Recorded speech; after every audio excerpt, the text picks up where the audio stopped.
Assalamualaikum warahmatullahi wabarakatuh.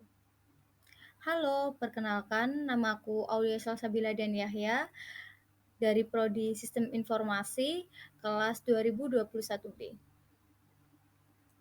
Di sini saya akan sedikit menjelaskan tentang subnetting. Apa sih itu subnetting? Subnetting sendiri adalah proses membagi sebuah network menjadi beberapa subnetwork. Subnetting hanya dilakukan pada IP address kelas A, B, dan C. Dengan subnetting akan menciptakan beberapa network tambahan, tetapi mengurangi jumlah maksimum host yang ada dalam tiap network tersebut. Prinsip prinsip subnetting sendiri adalah memperbanyak network ID dari suatu network ID yang sudah ada, di mana sebagian host ID dikorbankan untuk digunakan dalam membuat ID host tambahan. Kenapa sih kita harus memerlukan subnetting? Nah, kita sangat perlu mempelajari subnetting ini. Untuk apa? Yang pertama, kita akan mengetahui fungsi gateway. Yang kedua, mensimulasikan subnetting dengan Cisco Packet Tracker.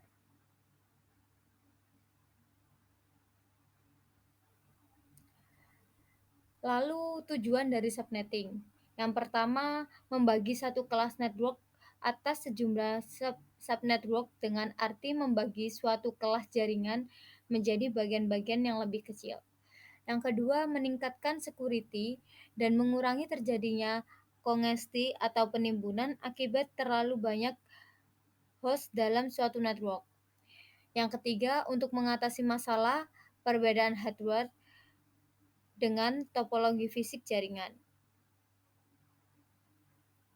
Perbedaan network dan broadcasting itu apa sih? Yang pertama, broadcasting itu untuk alamat yang digunakan untuk memanggil semua IP yang berkorespondensi. Lalu untuk network sendiri itu identitas suatu kelompok IP. Lalu di mana sih letak network atau broadcast? Jika broadcast itu terletak pada IP yang terakhir.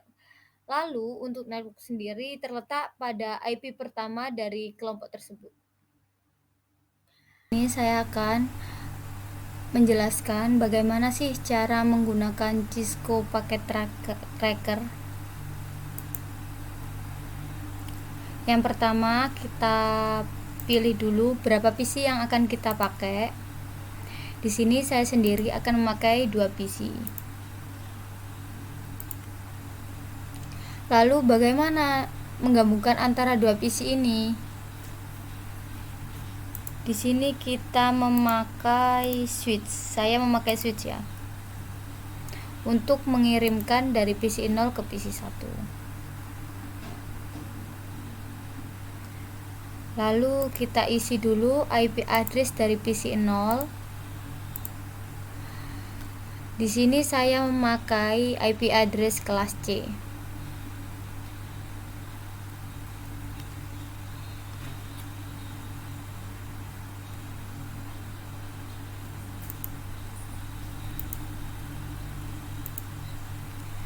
Lalu untuk PC 1 saya juga akan memakai IP address kelas C. Dan angka akhirnya yaitu 2. Kenapa saya tidak memakai angka akhirnya 1? Dikarenakan untuk angka akhir 1 ini sudah saya pakai di PC 0 itu tadi. Lalu setelah itu kita gabungkan antara PC 0 switch dan PC 1 memakai connection yang ini.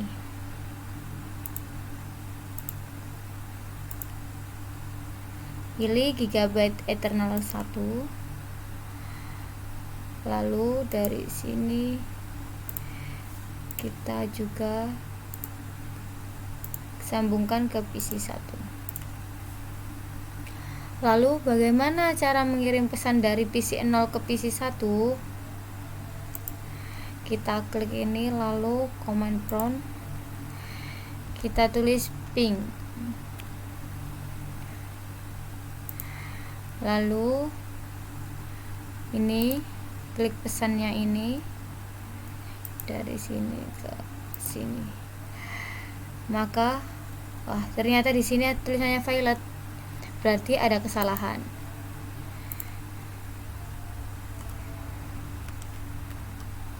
Kita coba lagi memakai belakangnya ada IP address dari PC 0.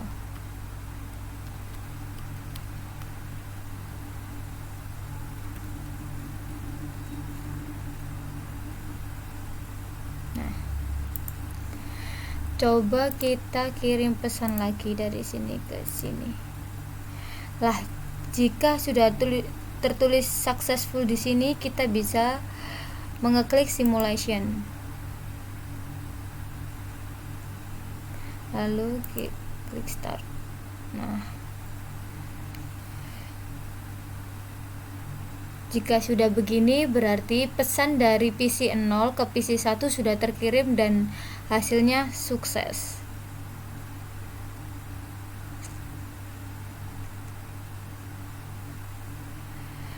Dan ini bisa dari PC 1, misalnya dari PC 0 mengirim pesan ke PC 1. Lalu di PC 1 menjawab dan mengirim pesan balik ke PC 0. Itu bisa. Baik, sekian penjelasan dari saya tentang pemakaian Cisco Packet Tracker. Wassalamualaikum warahmatullahi wabarakatuh.